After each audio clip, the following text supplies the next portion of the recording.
Hello and welcome back to the Surfer's Library, proudly presented by Hillsborough Surf Club. I'm Billy Jack, your guide through the pages of surf history, culture, and legends.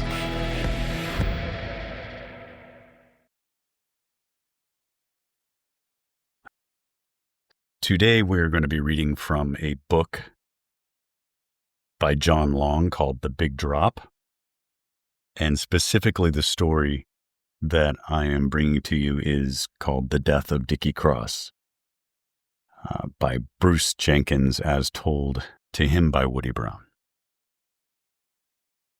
In the early 40s, Woody Brown lived above the Waikiki Tavern, the epicenter of island surf culture and craziness. He began shaping boards, experimenting with designs, and soon joined Wally Forsyth, John Kelly, Fron Heath, Russ Takaki, and younger homegrown surfers such as George Downing to begin exploring winter surf potential on the north shore of Oahu. "Nobody went to the North Shore," said Woody. "We were the first. Forsyth and Kelly told me there were big waves at what's now Sunset Beach." On December 22, 1943, Woody and a young friend named Dickie Cross were pacing around the beach at Waikiki, where there was no surf at all. So we got bored. Finally, we said, let's go over there and try. So we went up to the North Shore. Once there, Brown and Cross paddled out at sunset on a rising swell. Sunset had rarely been ridden, and it was only Woody's third or fourth time surfing the North Shore. The epic that ensued, relayed in the following story from Brown's raw perspective, cast a pall over North Shore surfing for nearly 15 years. A bunch of us surfed Sunset in the early 40s. We were the first ones.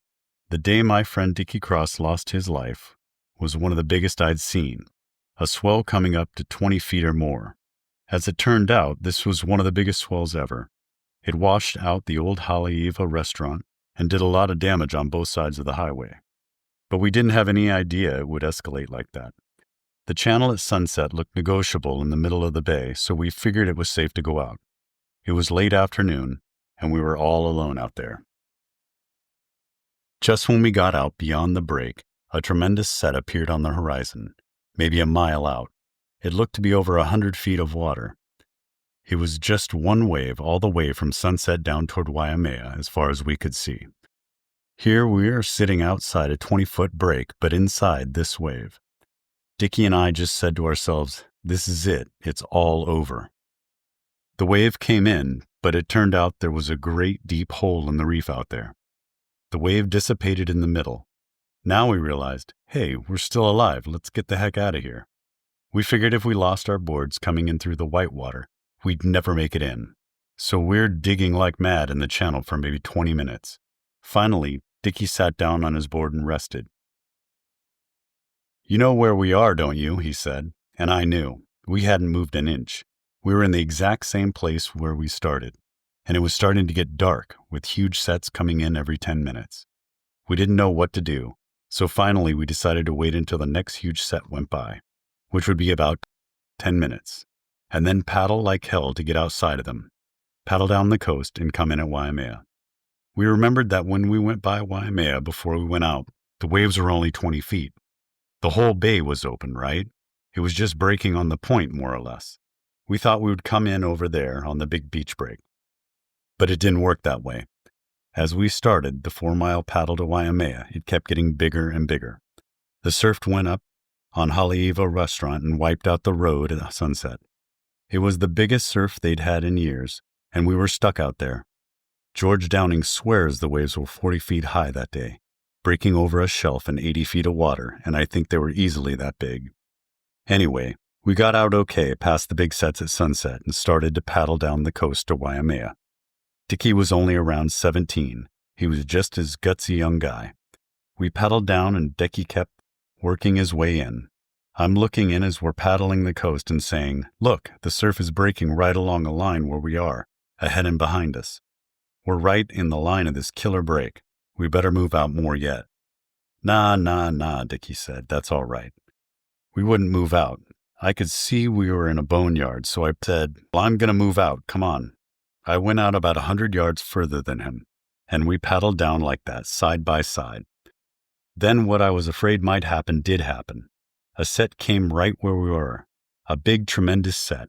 Outside of us, there was just a big blue stepladder as far as you could see, all going uphill. Oh man, I scratched for all I was worth. You could paddle 10 hard strokes and you'd still be going up the face of that wave. I got over 'em. I got over all the sets, and I sat down and looked for Dickie, because he was inside of me. But I couldn't see him because the waves were all in the way. And then, on the last wave, I saw him come over the top, and it was so steep, he and his board just flew off the backside. His board must have flown 60 feet in the air. Dickie grabbed his board, then he paddled out to me, and I said, "Dickie, you really think you could have lived through that?" He said, "Hell no." Then I said, "How big do you think these waves are out here?" We agreed on 60 feet. We kept going down the coast, and Dickie was right there with me. But as we got close to Waimea, he started going in again, and I said, hey, no, because we had agreed we'd go out in the middle of the bay where it was safe and sit there and watch the sets go by and see if it looked like. Then we could try to judge where to get in. But no, Dickie started cutting in, and I hollered at him, "Hey, don't go in there. Let's go out in the middle." "Nah," he said, and kept going. He just wouldn't pay attention. It seemed like it was his time, just like something was calling him, you know. Look at how he was acting. He'd almost got caught inside and admitted he couldn't have lived through it, and still insisted on cutting in again. When we got to the point, there were 20-foot waves breaking. Big sets would come over every 10 minutes. Time and time again, I'd see Dickie go up over these swells and come back off the top. The next one would come and he'd disappear, and then I'd see him come over the top, and it looked like he was actually trying to catch them. That was the only thing that I could think of. Finally, he came up over the top of this one monster and lost his board. Oh boy, I thought. 2 of us on my little cut-down board? I was exhausted. 2 guys on one board? What chance do we have now? I wondered. "Come on out," I yelled at him. He answered and sounded like he said, "I can't, Woody, I'm too tired." That's what it sounded like. But then he started swimming out towards me, so I started paddling in to catch him to pick him up on my board. At a time like that, with those big waves rolling through, you're watching outside all the time. Your eyes are always out there, and you never feel safe. So I'm paddling in, and one eye's out there and one eye's on Dickie. All of a sudden, we saw the darn mountains coming outside in the blue water, just piling one on top of the other, way out there. I turned around and started paddling outside for all I was worth, because I figured if I lost my board too, we'd have no chance at all. 2 guys swimming in those conditions, our only hope was to save our only remaining board. So I turned around and I paddled out toward the first wave, and it kept getting bigger and steeper and higher and getting a little white on the top. Well, I saw I just wasn't going to make it. You know, the wave was cresting already. Later, the people on the beach said it was 40 feet high. I threw my board and just dove down and headed for the bottom. That's your only chance in a wave that size. Get down to deep water. I could dive 30 feet easily in those days. I did it regularly, diving for fish. But this was a new experience. I was in clean blue water, but it was pulling me toward the bottom. It was so deep, I saw white water coming up below me. Eventually, I got to the surface. I really have no idea how. The whole set was that way. They all broke in roughly the same place. I looked around frantically for Dickie, but there was no more Dickie. That was the last I ever saw of him.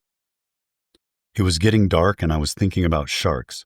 I figured, what the heck? I'm gonna die anyway, so I might as well try to swim in, and I took off my shorts to reduce the drag. I mean, sharks? At that point, what difference did it make? Another set came in, breaking maybe 100 yards outside of me. I got another terrible beating. I was just down there, you know, underwater where you don't know what's up, down, sideways, or anything. But as the set went on, I dove a little shallower each time. I found that it was pushing me in that way. When I got inside, I saw the way the current was running, just like a raging river, so fast along the beach. I knew if I got too far over, toward the rocks, it would pull me right back out. I just battled for all I was worth. Somehow, barely conscious, I got to the sand and crawled up the beach on my hands and knees. We never found any part of Dickie. He just vanished. We did find the board, just shatters to pieces. I talked to an army guy who had been on the beach that night, and he told me, "We never did see that other guy after he got wrapped up in that last big wave." Those were his words, wrapping up in that last big wave. Based on that, I figured Dickie, who had so much guts, tried to body surf the wave, The fact that he got wrapped up could only mean that he was up in the curl, right? How else would you express it? So I figured he tried to body surf in. To this day, the thought of that gives me chills. Why didn't he just dive down under the wave? I will always wonder.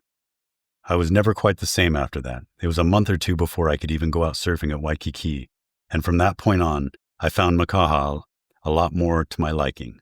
Sure, I went back to the North Shore, but never with the same old fire.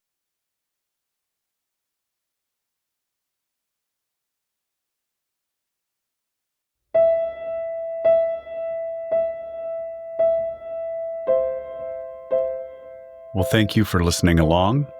I hope you enjoyed today's story. Until next time, keep your stoke high and your bottom turns tight, and I'll see you in the lineup.